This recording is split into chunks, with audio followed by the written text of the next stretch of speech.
isuduwaha wasaaradda warfaafinta dhaqanka iyo wacyigelinta ee gobolka Nowdal Abuukar Xasan Caafi ayaa maanta Boorama waxa uu kaga qayb galay kulan ay isugu yimaadeen maamulka heer degmo iyo heer gobol ee gobolada Awdal iyo Gabiley. Kulankan waxa lagaga arinsanayay qorshooyin horumarineed oo ku aadan labadan gobol, waxaana kulankan ka qayb galay xogayaasha degmooyinka Boorama iyo Gabiley, gudoomiyaasha gobolada Awdal iyo Gabiley, maayarada magaalooyinka Gabiley iyo Boorama iyo isuduwayaasha wasaaradaha kala duwan ee goboladaasi. Kulankan waxa ka hadlay gudoomiyaasha gobolada Awdal iyo Gabiley Axmed Xadi Sidci iyo Axmed Cali Nuur oo kulankan hadallo ka jeediyeen intii uu socday ayaa waxa hadaladooda kamid ahaa la doonayaa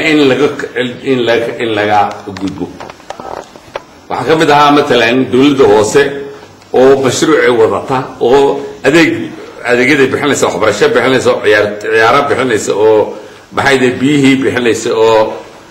maxay caafimaadka taageeraysa oo dhan iyo gobolkii ay joogaan moogtahay wasaaradda caafimaadka iyo wasaaradda waxbarashada iyo wasaaradda biyaha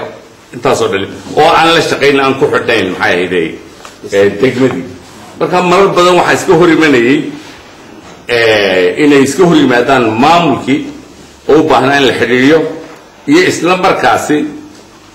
inagoo ay nagu baxaysay kharash ka badan way adag tahay oo bilaanka maanta soo baxay ee labada ee mudana soo socday runtii oo ah inuu marka dambe ilaa heer tuulo gaado oo qofkuna uu ogaado xaq aad ku leedahay isna uu ogaado xaq uu ku leeyahay oo inta aan run ahaantii aan ku kala socon karo. imiga waxa jira inta badan dadweynaheenu ma oga, waxay ogyihiin kaliya xaq ay dawladdu ku leedahay runtii waa ogyihiin, laakiin wixii ay nagu lahaayeen xaqiiqada marka laga hadlo dadweynuhu ma ogaba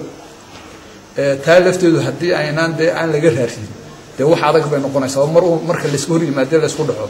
lama kala baxo. sidoo kale maayarka magaalada Boorama Cabdiraxmaan Shidabile iyo dhigiisa Gabiley oo iyaguna kulankan intii uu socday ka hadlay ayaa waxay hoosta ka xariiqeen in labadan magaalo ay iska kaashan doonaan qorshooyin badan oo dhanka horumarka ah ku aadan. si kastaba haatee kulankan waxa uu noqonayaa kii labaad oo sanadan gudihiisa Boorama ka dhaca, isla markaana maamulka heer degmo iyo heer gobol ee gobolada Awdal iyo Gabiley ay ku yeeshaan Boorama loogana hadlayo sidii la isaga kaashan lahaa qorshooyin horumarineed oo goboladan ka hirgala. Cabdi Fataax Axmed, Hadwanaag News, magaalada Boorama.